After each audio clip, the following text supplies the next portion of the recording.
Welcome to the show, guys. I've got 4 running back draft steals here for you. Guys that are undervalued, guys that you can get in the draft and you're like, oh my God, I got them in like the 2nd, 3rd round, 5th round, 10th round, and they absolutely took off this year. I've got 4 RB steals. Now, there is way more steals. There's way more sleepers. There's way more to talk about. So if you are new to the channel, now I know a lot of you guys are watching or clicked on the thumbnail and you're like, hey, who is that guy with the ugly mug?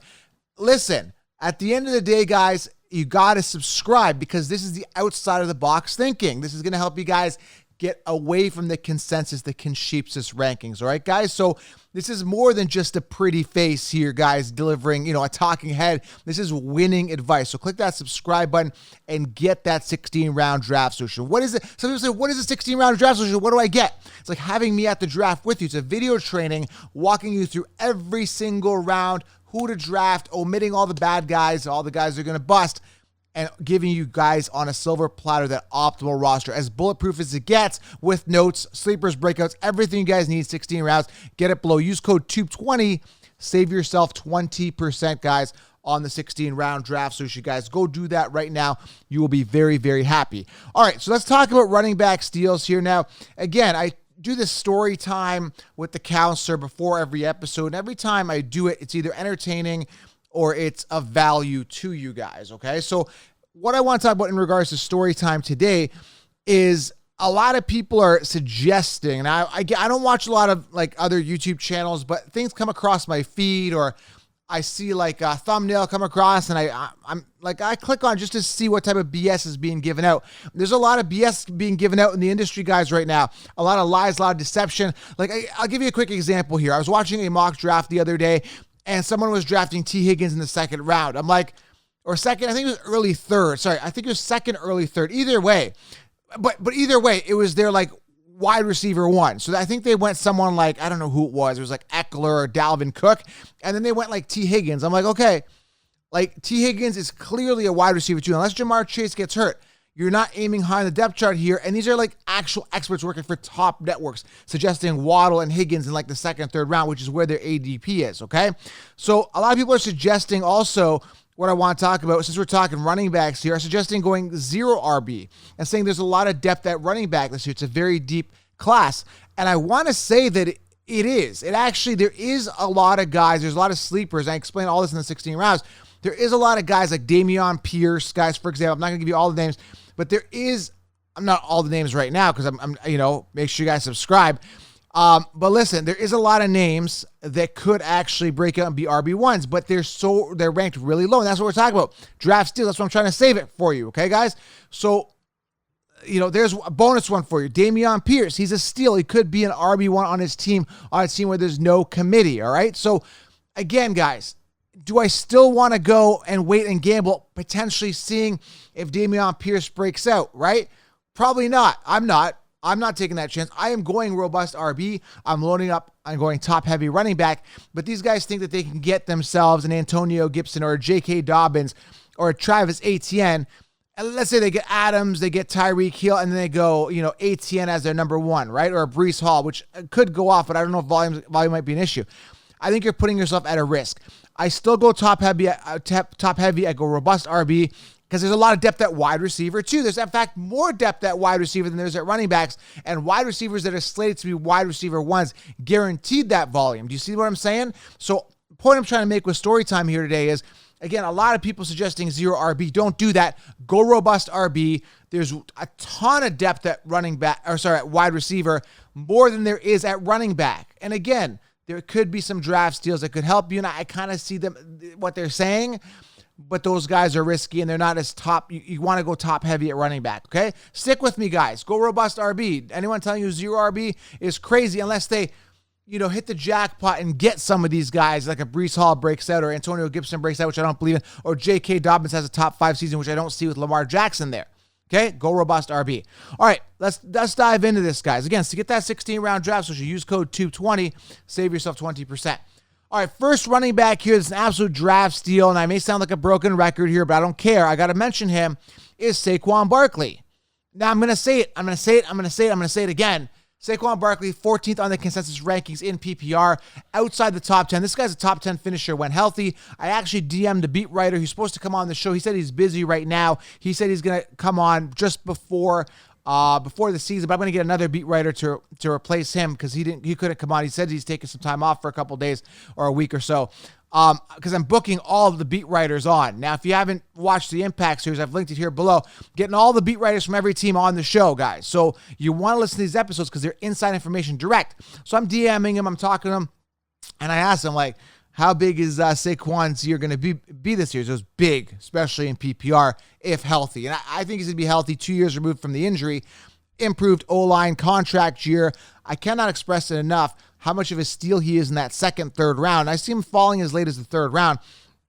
Let people keep sleeping on him because he's a draft steal, and you're getting that RB1 in round 2 or 3, which is amazing, because there's no committee there, guys. He is the guy, okay? And again, we're having the same type of debate last year when I was telling people, hey, guys, draft Najee Harris. Najee Harris is a top 5 running back. Oh, no, he's got a bad O-line. Najee, I don't trust him. He's a rookie, blah, blah, blah, blah, blah.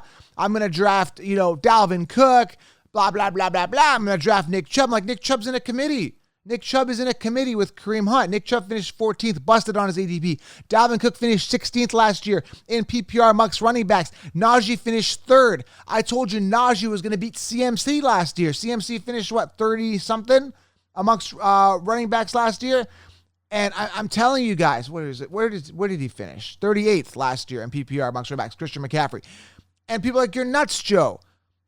I want to sound crazy because, again, copying and pasting last year's rankings won't help you. So first guy right here, Saquon Barkley, a draft steal. Well, Joe, tell me something I don't know. Give me a running back that isn't a steal because who's a steal that you haven't mentioned before as a sleeper, someone you love. We know you love Saquon Barkley. Give me someone else that could be a draft steal. Okay, here we go. I got one for you. And there's a ton more. There's a ton more that I'm seeing here.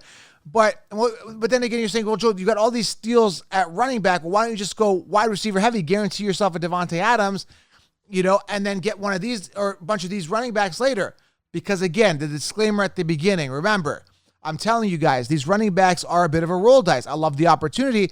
I'm not going to bank on them being my workhorses. With wide receivers, I can gamble later because I know they're going to get the volume, and there's way more wide receivers. I can stack like 5 or 6 of them and guarantee me a wide receiver one or, get a bunch of wide receiver ones off the value. With running backs, I can't guarantee that as much because, again, there's committees, rookies coming in different situations. And again, this is a perfect example. So my other value is Kenneth Walker III. Kenneth Walker out of Seattle. Now, I am getting the Seattle rep on the show in about a week or so. He's going to be on the show Monday. At the time of this recording, I haven't talked to him, but I've done my own research, and it sounds to me like Carson is really banged up. He had the neck surgery. I don't know if you saw the picture. He's got the neck plate here. Maybe I'll put it up here. You could check it out if you're watching here on YouTube.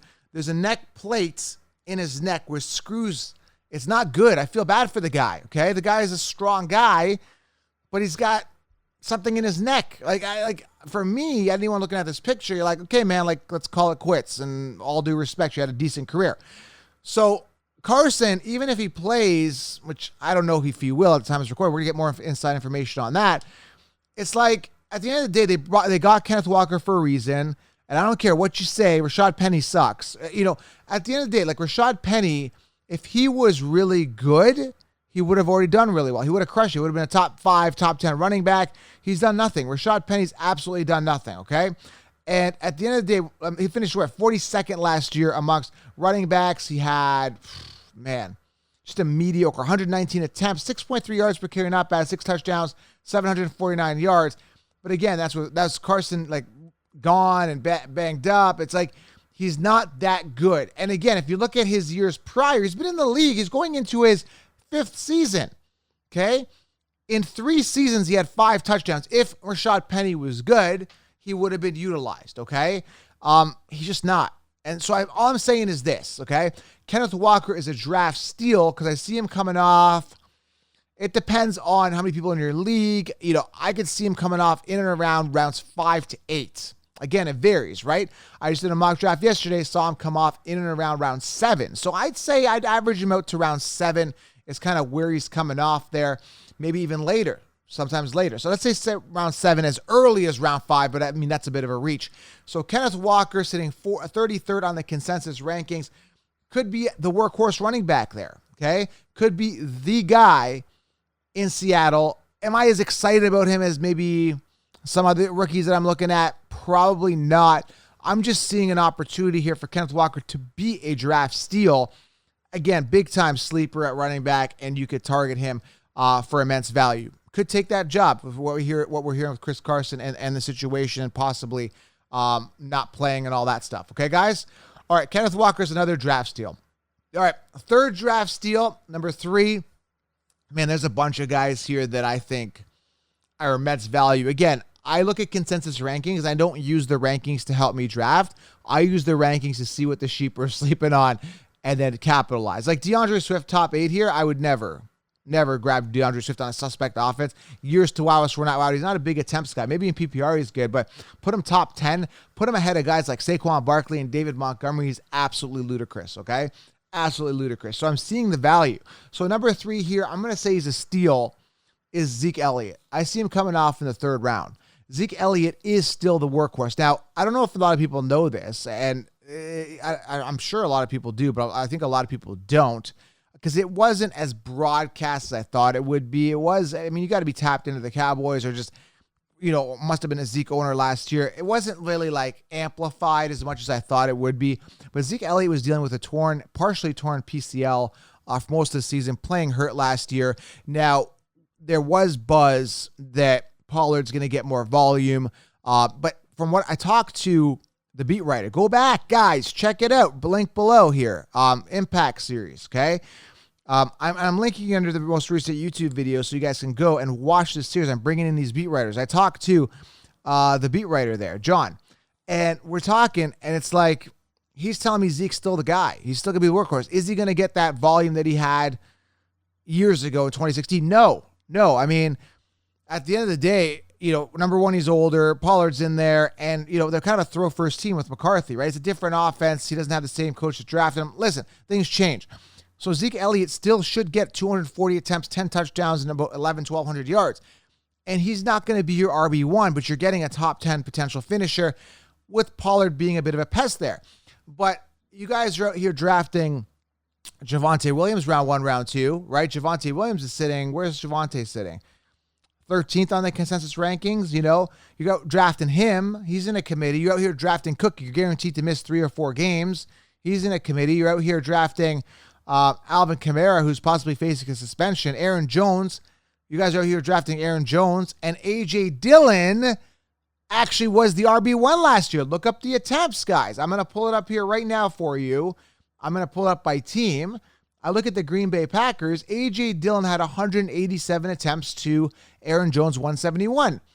5 touchdowns for A.J. Dillon. 4 touchdowns for Aaron Jones. 803 rushing yards for A.J. Dillon. Only 799 for Aaron Jones. It was pretty much a split backfield, right? Now, they're going to use Dillon more. Now, the only argument I have for, Aaron Jones having a good year is that Devontae Adams is gone. There's more targets. He gets used more in the receiving game. I see that debate. I definitely see that. But, when you're talking about Zeke Elliott, he's the one. And you're getting him, he's sitting 18th on the consensus rankings. That's a steal. Guys like Nick Chubb, who we know Kareem Hunt is better. James Conner, he's sitting ahead of him, which is crazy because James Conner was very touchdown heavy last year. That's definitely going to go down. And he's shown his share of injuries. So, Zeke Elliott is an absolute steal, 2nd, 3rd round. I'm stashing him. He's coming off. I typically get him as my 3rd running back in a robust RB situation. And some people say, well, what about him or Dave Montgomery's another steal. I'll give you him right now, but that's not the guy I'm going to talk about here. But again, these guys are coming off the 3rd round. They're the RB1s. It's going to be so funny by the end of the year because these guys are going to finish top 10. And people are like, oh, I drafted DeAndre Swift or Dalvin Cook. It's like, you guys are going to see. It's crazy. So, again, Zeke Elliott, a steal. All right, let's go with the 4th steal here. And, again, there's a bunch here. And I've mentioned a bunch. Like I mentioned Dameon Pierce. I'm giving you bonus. I've already given you guys all the draft. I've already given you more than 4. I said 4 in the video. So let's pick another one and break them down here for you. I even just gave you AJ Dillon without even saying it. I'm giving you all my steals here. Like, you guys are stealing my picks. Okay, I'll give you a draft steal here. Potential. This is not a draft steal, but a potential draft steal. So once you've gone 2 running backs and you're debating on the third one, you can get a safe guy like Zeke. But if you want a potentially high ceiling with a major risk, you go Breece Hall round 3. Now, Breece Hall, here's my concern with Breece Hall, okay? It's not his talent. It's not the fact that I'm doubting that he's going to, when he gets the ball, do well. It's the team and it's the volume, okay? So now I look at Michael Carter there. It's a committee. Michael Carter was supposed to be their RB1 this year. I loved him as a sleeper. Boy, did that change when Breece Hall was drafted. The problem I have with Breece Hall is Michael Carter had 147 attempts last year, peaking at that, okay? 4 touchdowns. The guy behind him was Ty Johnson, Tevin Coleman, a bunch of bottom feeders. 61 attempts for Ty Johnson, 81 for Tevin Coleman. Imagine those guys are gone. So that frees up over 120, 130 attempts, let's say. Conservative side, let's say 120. And again, with Michael Carter having 147 last year, now you're looking at, and there's a bunch of other guys, Austin, whoever, Walter, LaMichael P. Ryan got like 8 attempts. So let's just say there's 120 from the bottom feeder running backs that got last year, right? And then you had the Michael Carter with 147 attempts. Let's say Michael Carter gets benched and he only is limited to like 50 attempts. That leaves actually 200 attempts for Breece Hall. And I imagine they start running more, so he gets more attempts that way. So there is a chance, and I'm looking at the math and factoring it in, there is a chance that Breece Hall becomes the workhorse and gets over 220 to 250 rushing attempts. I'm assuming they completely sideline Michael Carter, which they should, because Breece Hall is a superior back on paper. You're getting a draft steal. He's sitting 22nd on the consensus rankings, and you are getting a guy potentially being a top 10 running back. Now, this is a big risk. Again, but you've got that youth, you've got that talent, you've got the opportunity. But again, the Jets are a suspect team. They've made some improvements all around. You know, Wilson's got to step up. You know, at quarterback, again, you know, they've got some good wide receivers in this year. Again, Zach Wilson, it's going to be on him. And again, this offense is going to be on him. So I am a little concerned, obviously, about the offense, but we are talking a draft steal, a potential draft steal. You're getting Breece Hall in the 3rd round, and you're getting a potential workhorse running back, okay? And like I said, the Jets are making strides to try to improve themselves. They got Garrett Wilson in the draft. Elijah Moore is there. You know, Corey Davis. They got CJ Uzama, I call him. Zach Wilson, make or break year. And Breece Hall, a potential draft steal this year. Big risk. And again, my only concern here, I'm warning you, if you draft him, instead of drafting Ezekiel Montgomery, is potential volume. That's the only thing I'm concerned about, and a little bit of a suspect team. But everything else looks good, and the value is not bad in the 3rd round. You can call him an RB sleeper if you want, with top 10 upside. Breece Hall, keep an eye on him. I like him a little more. He's more appealing to me than to DeAndre Swift, and he's like well below his ranking, okay? All right, so robust RB guys, look for the steals, look for the value. I gave you guys some. Avoid and omit all the bad guys, the guys that are going to potentially bust on your team. How to do that? Get the 16-round draft. So you should go get it right now. Use code TUBE20. All right, guys, appreciate you being here. We'll talk soon. Hope you guys enjoyed the show. I'm out.